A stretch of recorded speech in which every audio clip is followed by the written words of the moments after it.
Hello students. आज हम Microsoft word में टेबल इंसर्ट करना देखेंगे। इसके लिए सबसे पहले हम इंसर्ट पे जाएंगे, टेबल पे जाएंगे।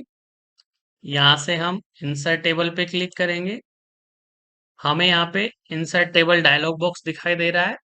इसमें हमें टेबल में जितने कॉलम और जितनी रो लेनी है उनकी संख्या यहाँ पे फिल करेंगे। जैसे कि हमने कॉलम 5 और रो 10 लिया, उसके बाद ओके करेंगे तो आपके पास एक टेबल बन के आ गई है। अब आप देख सकते हो, जब हमारी टेबल इंसर्ट हो जाती है तो हमारे पास रिबन में टेबल टूल्स के अंदर दो नए टैब आ जाते हैं। एक है डिजाइन और दूसरा है लेआउट।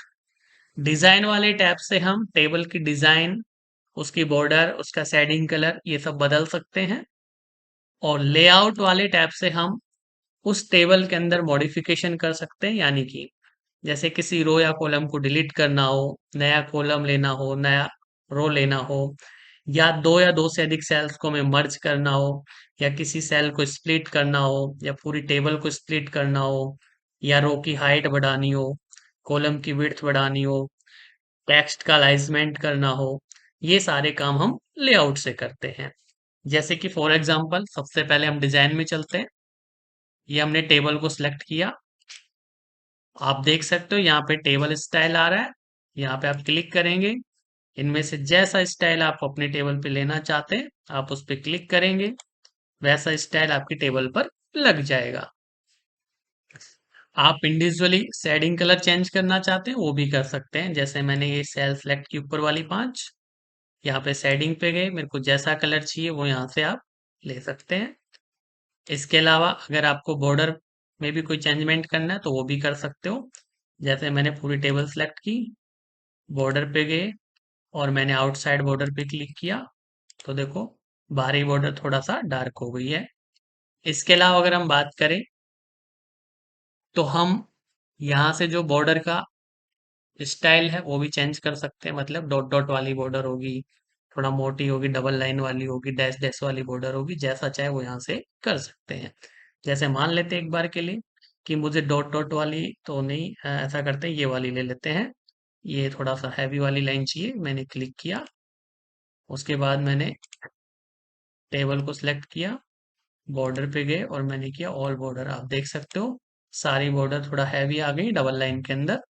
मुझे वापस इसको पहले जैसा करना है, सिलेक्ट किया, यहाँ से हम एक बार नॉर्मल बॉर्डर लेंगे और यहाँ से ऑल बॉर्डर कर देंगे। आप आपकी टेबल वापस पहले जैसी हो जाएगी।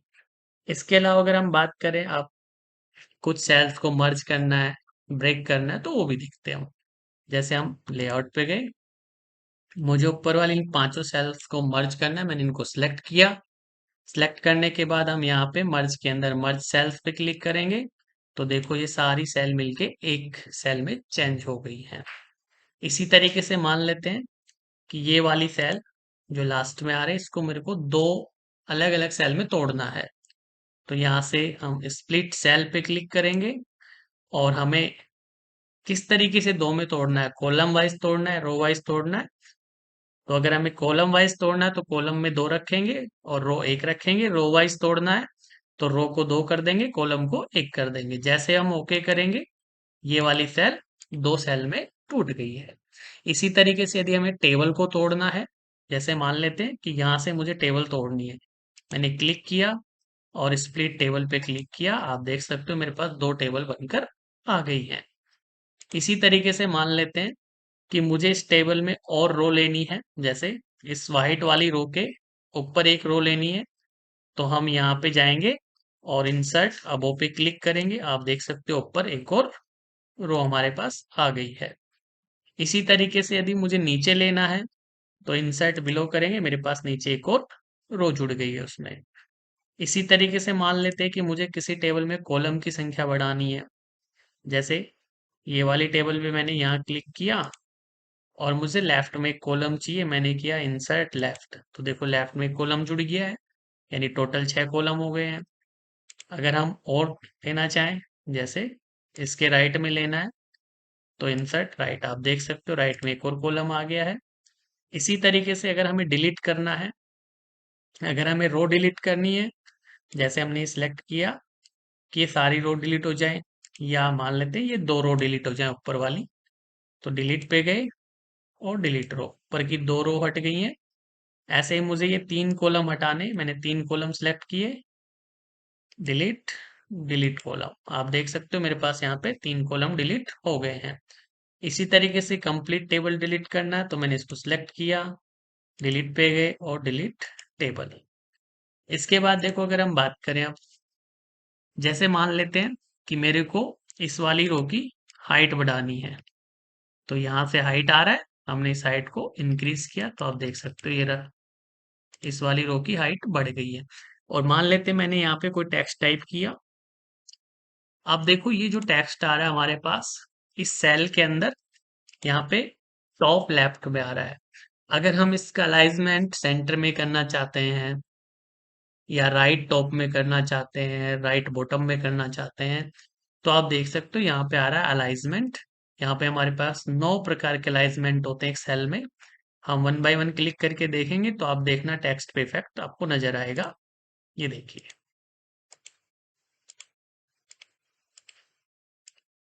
इस तरीके से हम टेक्स्ट को 9 जगह पे अलाइन कर सकते हैं। इसके अलावा देखो हमारे पास यहाँ पे टेक्स्ट का डायरेक्शन आ रहा है। अगर मुझे डायरेक्शन चेंज करना हो तो ये यहाँ से मैं टेक्स्ट का डायरेक्शन भी बदल सकता हूँ।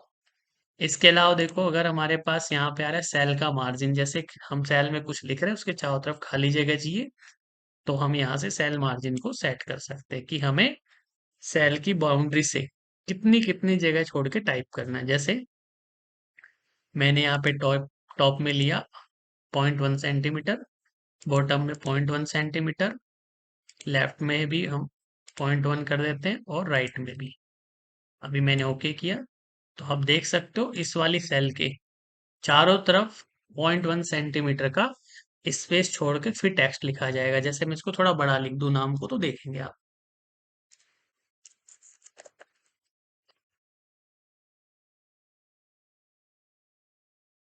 अब आप देख सकते हो इसने क्या किया, दोनों तरफ 0.1 सेंटीमीटर का स्पेस छोड़ा, और जैसे मैं कोई नया टेक्स्ट लिखता हूं तो वो आगे आ नहीं रहा, इसलिए उसको नीचे उतार रहा है, देखो। तो इस तरीके से हम सेल का मार्जिन भी सेट कर सकते हैं। इसके अलावा अगर हम बात करें यहाँ पे, तो हम यहाँ पे जैसे कोई फॉर्मूला वगैरह इंसर्ट करना हो तो वो भी कर सकते हैं, या जो हमारे पास पहले से टेक्स्ट लिखे हुए होते हैं उनको किसी टेबल में कन्वर्ट करना है तो वो भी कर सकते हैं। फॉर एग्जांपल जैसे हम बात करें, एक बार हम इस टेबल को डिलीट कर देते हैं, डिलीट और डिलीट टेबल।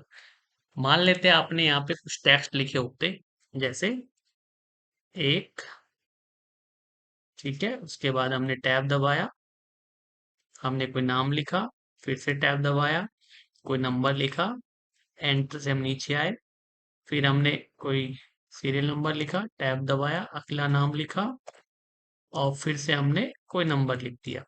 अब मान लो ये डाटा हमारे पास नॉर्मल आ रहा है, इसको हमें टेबल में बदलना है। हम इनको सिलेक्ट करेंगे, इंसर्ट पे जाएंगे, टेबल, यहाँ पे आ रहा है कन्वर्ट टेक्स्ट टू टेबल, हम इस पे क्लिक करेंगे, और ये हमें पूछ रहा है कि आप इन टेक्स्ट को किस तरीके से रखना चाहते हैं। तो देखो हमने टैब का यूज किया था, तो हमने टैब लिया है यहाँ पे, और ओके।